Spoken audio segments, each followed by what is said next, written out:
I'm Rob. And I'm Michelle, and we're Trailer Magic. This year we will be teaching several classes on restoration and design of vintage trailers. And we hope you'll join us and look us up on our website at www.trailermagicnevada.com or follow us on our Facebook, which is just Trailer Magic. And we also have our email, which is trailermagic@yahoo.com. Thanks, and we'll see you camping. Bye. So in this video, we're going to see if we can do a little bit of research and some work on some rot repair, which I know there is definitely damage on this trailer, so we'll make a video for you. I've already taken off the front bug shield, and you see I'm just working around, taking the screws off right now. We're going to end up pulling this window and the gas tanks, and then as we come along, because I know the rod is on the inside, well, we'll come back to that. I don't have the key with me right now. We'll have to take off the banquette area inside the front as well, just to make sure it all works. So I will resume up on this video as soon as I have the window off and the tanks off. Thanks. All right, so we have the front window off and I have the tanks out. You can tell by the duct tape down here that I know there's a problem. The window, all the stuff's off of it. And then we'll go inside in a moment, but there was a problem. This is a trailer that came to me earlier in the year to do add a water tank and stuff, and it did have some problems that I talked to the client about, and she brought it back this fall to work on. So as you can tell, I took out the table and the bench seats just to save some time here. But when you're coming in here, you know, when I was putting in this water tank here, I was looking at these corners and I was noticing that when you push, I don't know if you can see that well, but everything moves. And we're talking about dry rot, but when you look at this down in here, if I can get that to show well or not, we talk dry rot, but honestly, if you look in there, there's not even wood in there anymore. The wood is all gone because it's rotted so far. And this side over here will be pretty much the same situation. You can tell by this wood how much it's moving, and you can see kind of in there. See if I can get a better view for you. There's no wood in these corners. So during these videos, we'll take this off. We have to pull out the banquette probably and peel the skins off the front, and then we will see, you know, how far up the rot goes and do some repair. We'll see you in a little bit. So I wanted to just give you a quick update. I should have went over this before. Under this duct tape, you can see in here, nothing's attached. You can see through it, this wood, not attached. And you can't see as much, but this is an unnormal curve right here. It should come from this point and be bellied in, but it's buckled in. And as it buckles in and out, you can see the aluminum is starting to wear, because you only get so many bends in a piece of aluminum, and then this crack here is eventually going to run all the way across. So the process here is going to be, we're going to run or take all the screws off the J-rails on both sides, and then this joint right here is a Pittsburgh joint. So we will be able to take this piece, the skin, from here down off, and then we can truly see what's underneath here and determine if we need to go up all the way, because you never know. At the bottom of your trailers is generally where all of the rot ends up, because the water will come from up there, runs all the way down to bottom, sits, rots the wood. And these are kind of the things that you'll see. Anyway, I just thought I'd give you that quick update before I tore it all off. I'll see you in a few minutes. All right, another quick update. So we have the J-rail off on this side, or yeah, you know, there's nothing left here. I did take it up all the way to where the joint was so I can put it on and reseal it later. There was a piece of trim down here that was screwed on. We took that off. So next is going to be peeling the siding off, and you'll see in it every so often you will either have staples, nails, or both, and you have nails here, nails there. So a couple things, if you can get them to start out a little bit, I like to use this little tool. You can just get some, pops the nails out. And same with here, I will push this in, you know, and then I'll pound it down with my hammer and I'll pull these out. So I have to do this around both sides. Let me show you the other side here real quick. This J-rail has been removed, and as you can see here, there's also going to be some problems, you know, and there's nails. So it'll take a few minutes to get all those out and get the skin ready to pull out. We'll be back. Okay, so I do have that front lower skin off, and as you can see what's there. Here's the problem that you were seeing inside, is this edge here has got this 3/4 inch gap between here and here. This is supposed to be filled up with wood that makes the bend. I do use a product called Wiggle Wood. It makes the curve nice and easy, but you can see nothing's attached. And then when you get down here in the bottom foot and a half, there is no longer any lumber left there. It is just all gone. And it'll be the same. I'm gonna walk over here real quick. Actually looks worse over here. You can see all this is kind of broken up, missing, nothing to attach. You know, there's no wood there. Here's the side, you know, which is, you know, pretty much rotted off. There's what you have, nothing.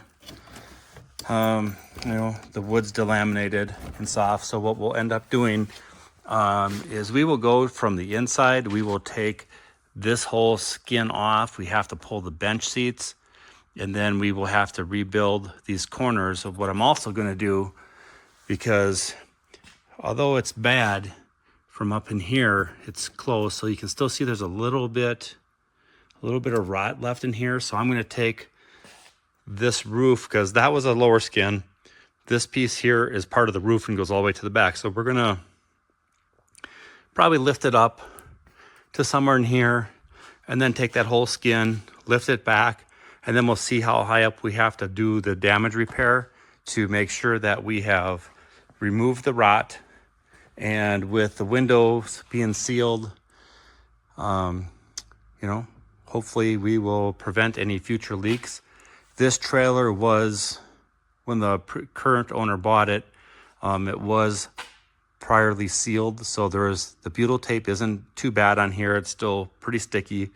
So I'm pretty sure, unless I see holes in the roof, that where it was leaking down, which is almost always where the J-rails come around this edge, the butyl tape gets dried and hard, and then the water can seep in, and then it falls inside any kind of little hole that's there.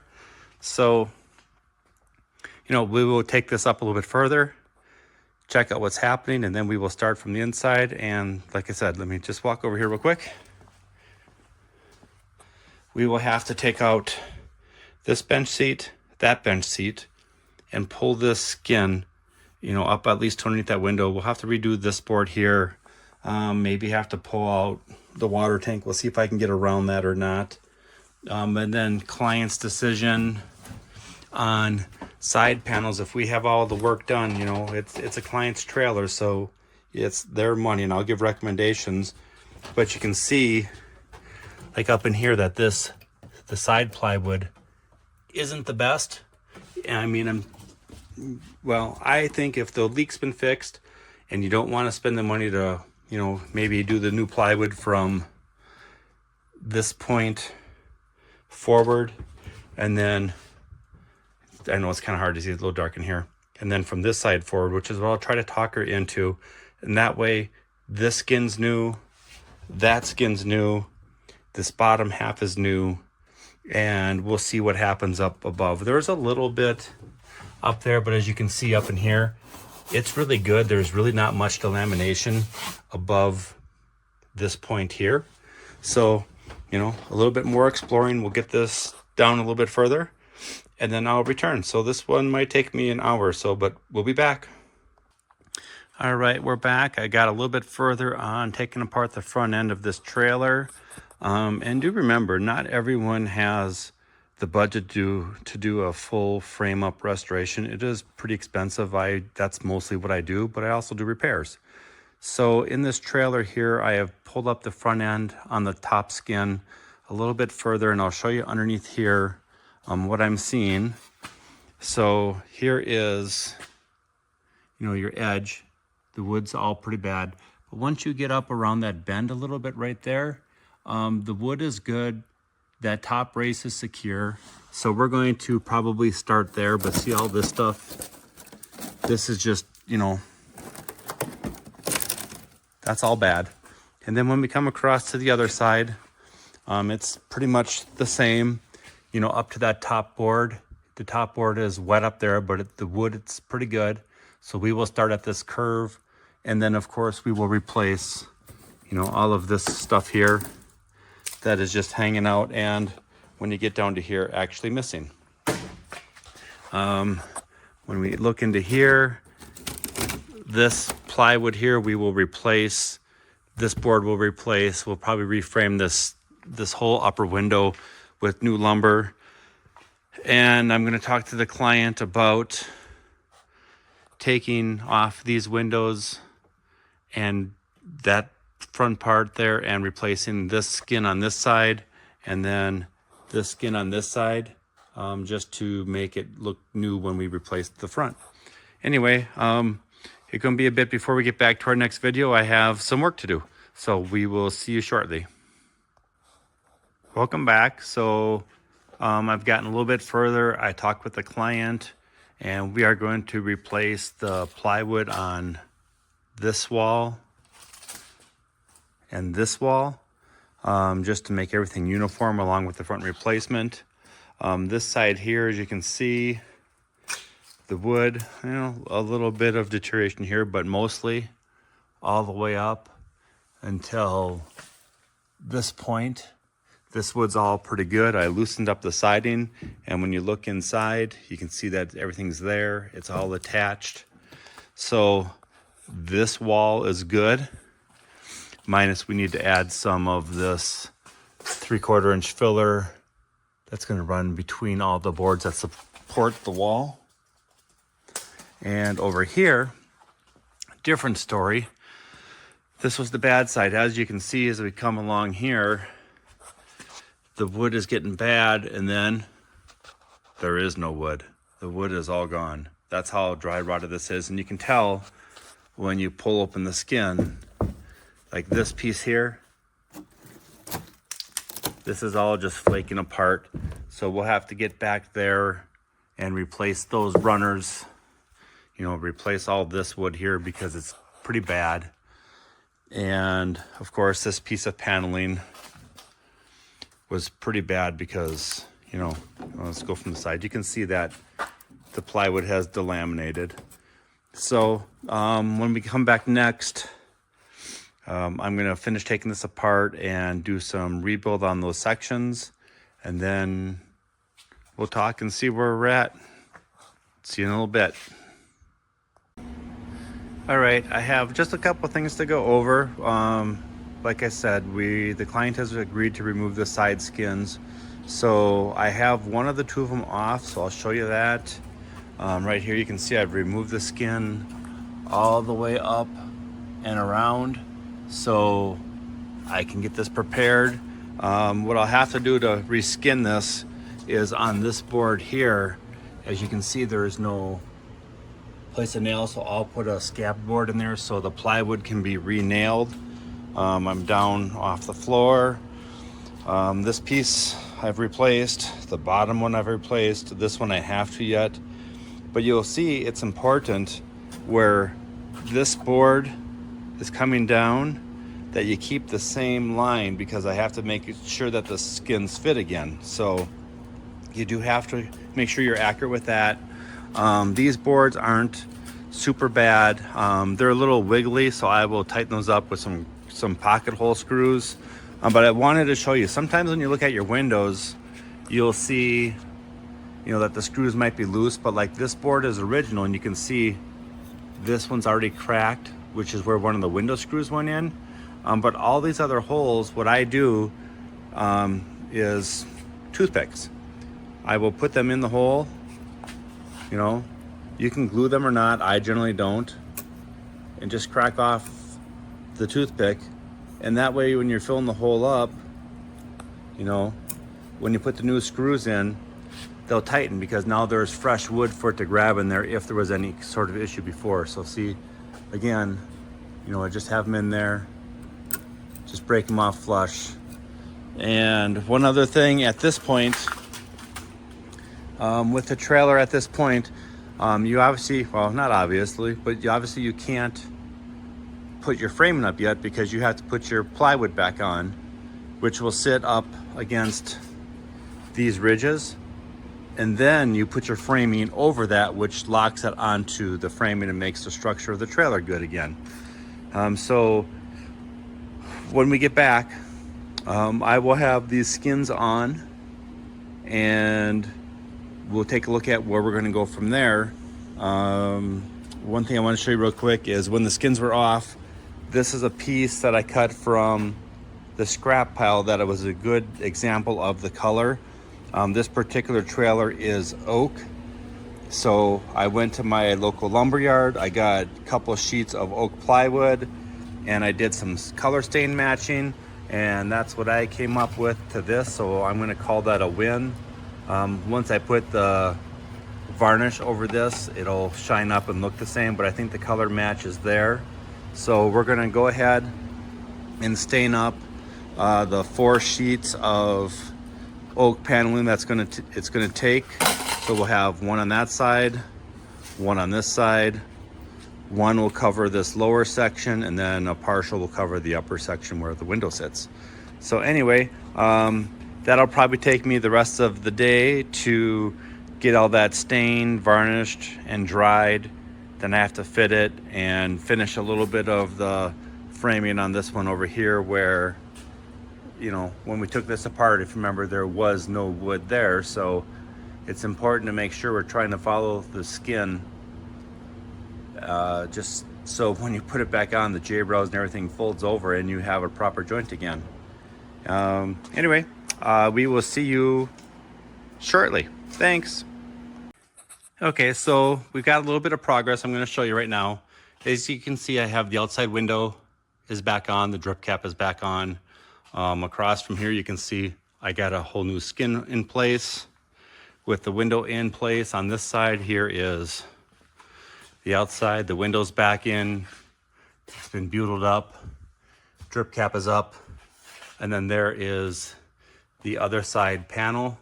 So I do have, the 2 sides are done. I gotta put a little bit of trim along the edges, and I'll do a little bit of stain touch up for the person there. But overall, I think I am very happy with the stain coloring.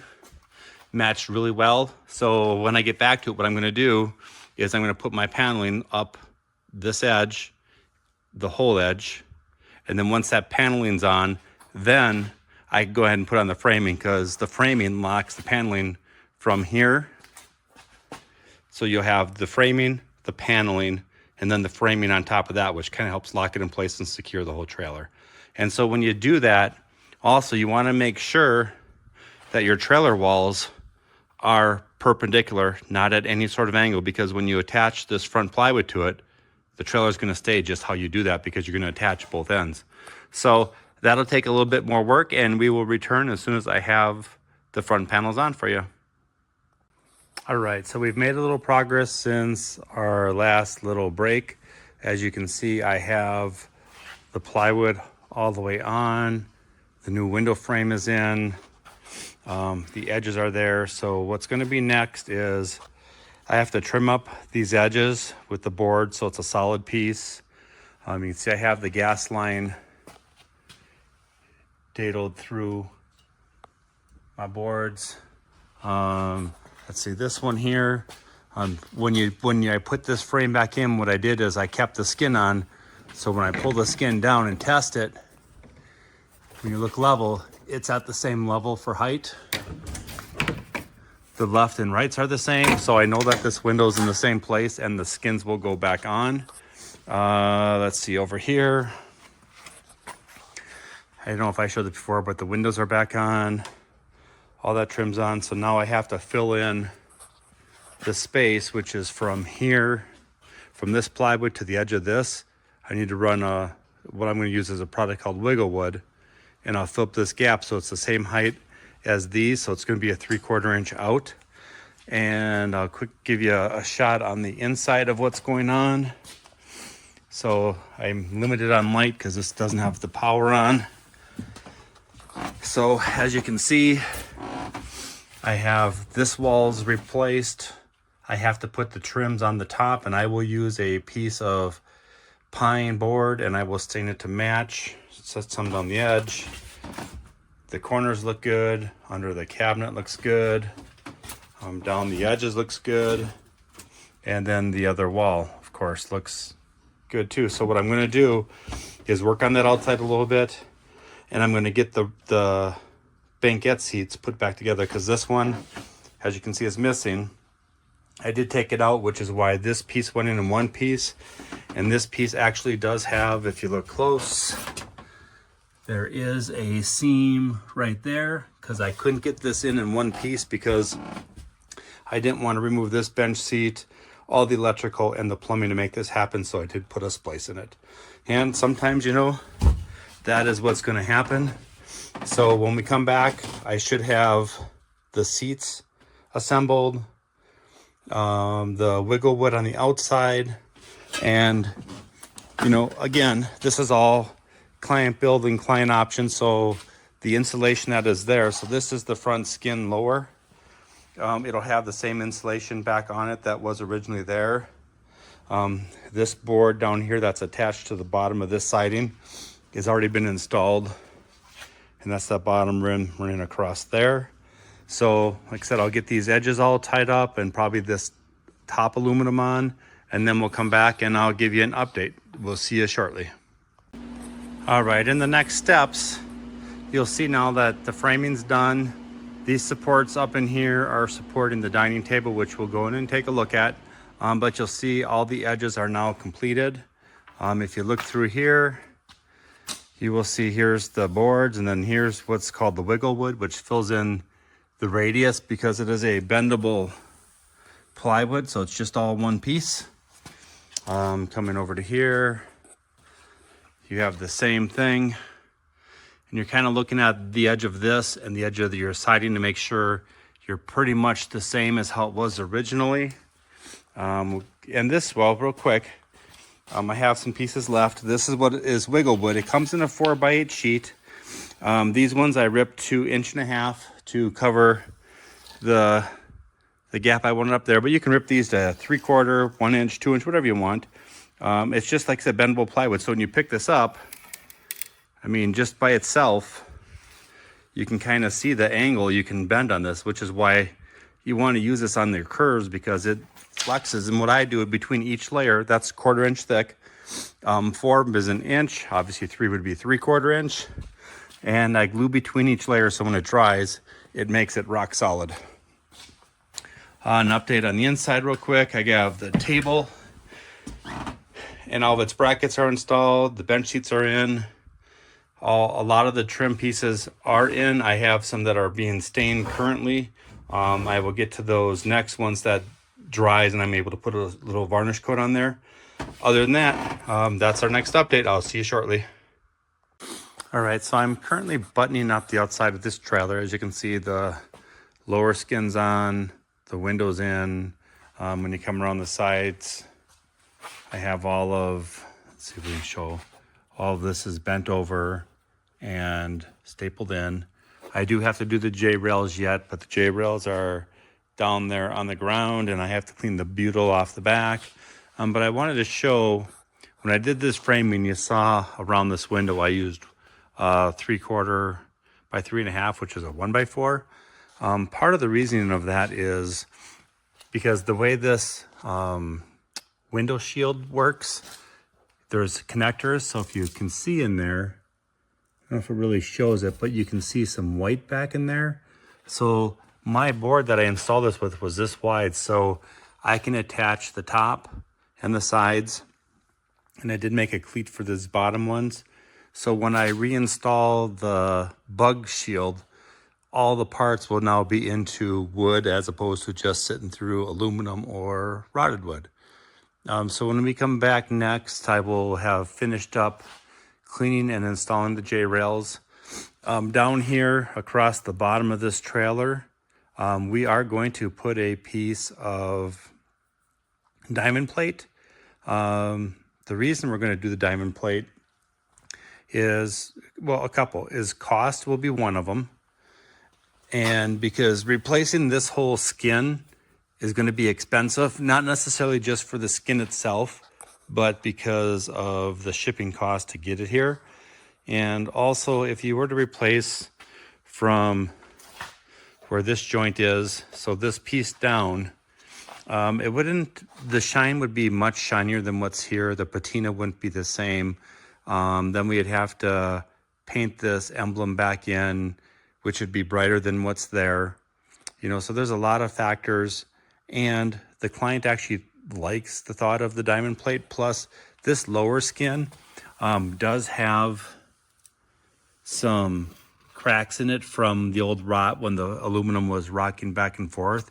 That's what'll happen. It eventually runs a crack through. So we're gonna get this tidied up before we put the diamond plate over, but the diamond plate will come from the bottom and it'll come up to this point. It'll cover all the bad. And a lot of people are gonna say, hey, you know, diamond plate generally covers up damage, kind of like when people see white painted trailers. In this instance, it's fine because the client will have all the photos documented of the work that we have done here, and it will be, you know, shown. So if someone says, hey, you know, did you just cover up the rot? They'll have all the photos showing that the whole underside of this front end has been replaced from basically here all the way up to here, and that'll work for them. You know, it's just, now it's a design choice, and it saves money. You know, clients have, you know, limited budgets just like all of us, and would it have been best to replace all the skin on the trailer, you know, going with the roof with all the dents and stuff? Well, yeah, but that's a much more expensive ordeal than taking this skin off, if there were any dents, pounding them out, putting it back in.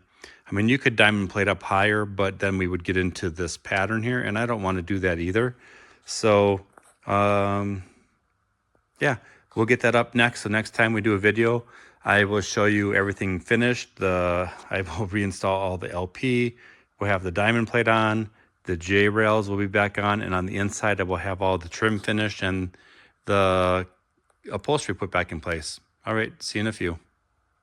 All right, here we are. The last little clip of the section, because we are complete. As you can see on here, we went through this. The windows on, drip caps back on, the J rail has been put on all the way. We got some butyl tape in there. The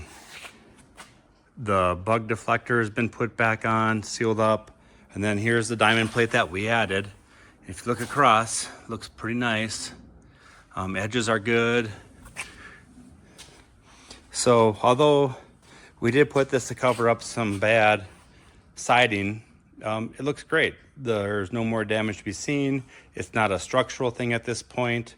And well, of course, I did replace the J-rail along this whole side just because it's one piece, and I figured I might as well reseal it for her to make sure the roof is good. But yeah, that's the J-rail, or I'm sorry, the diamond plate, which is aluminum. I did choose the aluminum because it's an aluminum sided, and we'll talk in a second about what I did to seal that. And then we'll come in real quick and take a look at the interior. Let me grab this light. I'm trying to get some good light for y'all. So here's, you know, this side's been replaced all the way down. Her new upholstery, corners are cleared up, all new wood. You know, that side's been replaced. You know, everything looks